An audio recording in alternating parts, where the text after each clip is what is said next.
Nous sommes en l'an 2301. L'espèce humaine et les IA ne font plus qu'un. Les robots modernes appelés les méta-humains font désormais partie de notre quotidien.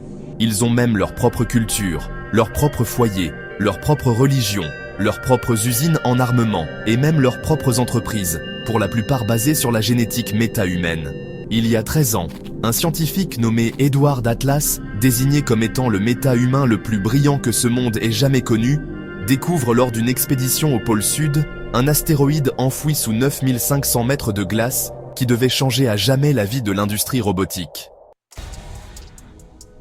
Mais quelque chose de très étrange se produisit. Selon certains ouvriers, l'astéroïde leur murmurait à l'oreille « Libère-moi ». Alors que le docteur Edward est dans son laboratoire, son ordinateur s'emballe, et brièvement, l'écran fut saturé et un texte apparaît « Je renaîtrai par le feu ardent de vos raffineries. Que vos soldats se tiennent prêts, car en la dernière heure, tous devront s'unir pour combattre le soleil. Je suis votre Dieu, votre seule rédemption. » Mais Edward n'en confia pas un mot à qui que ce soit. Après tout, dans ce métier, personne ne croirait une seule seconde à tout ceci. Il passerait pour un fou, serait discrédité et écarté des recherches pour avoir commandité la panique générale. Très vite, des recherches en laboratoire permirent de déterminer son âge. L'astéroïde était âgé de 316 millions d'années. Sa consistance, inconnue. Certains métaux ou encore certaines bactéries se rapprochent de sa composition, mais rien de concret, ou du moins rien de tangible selon certains chercheurs. Mais rien n'empêchait de le traiter comme n'importe quel métal, selon Edward Atlas, qui affirme qu'il n'y a qu'une seule façon de faire. Il faut le faire fondre. Cependant, le produit une fois fondu était extrêmement instable et hautement corrosif. Et aucun produit au monde ne semblait pouvoir se mélanger pour stabiliser le produit, à l'exception de 3 choses. De l'or pur, du sang humain et du sable du désert de Sonora en Amérique du Nord. En seulement 10 semaines, plus de 1000 tonnes d'or et 300 000 tonnes de sable furent sacrifiées à la science.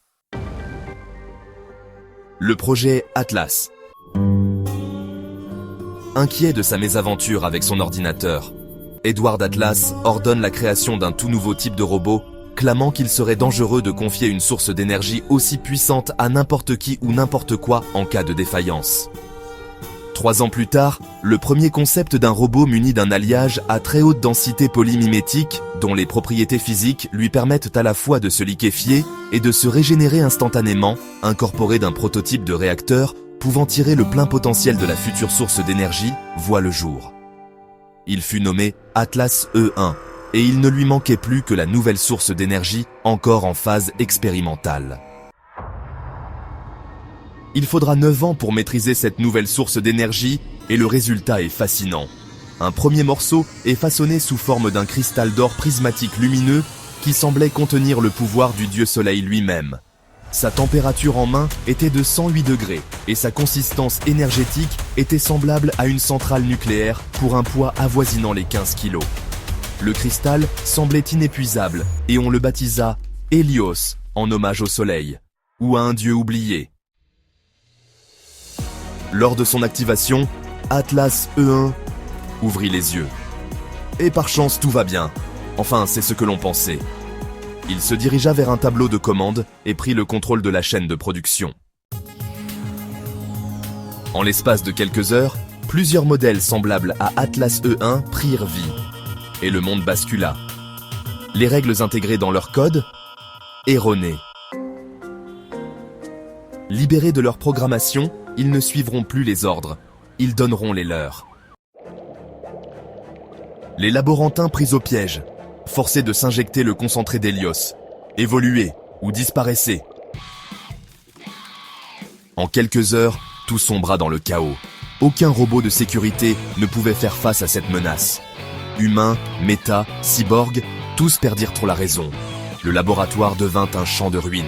Seuls les plus puissants survivent. Notre civilisation est en ruine, mais tout n'est pas perdu. Nous devons garder la foi. L'esprit d'Hélios est puissant, mais il n'en est rien comparé à l'esprit humain.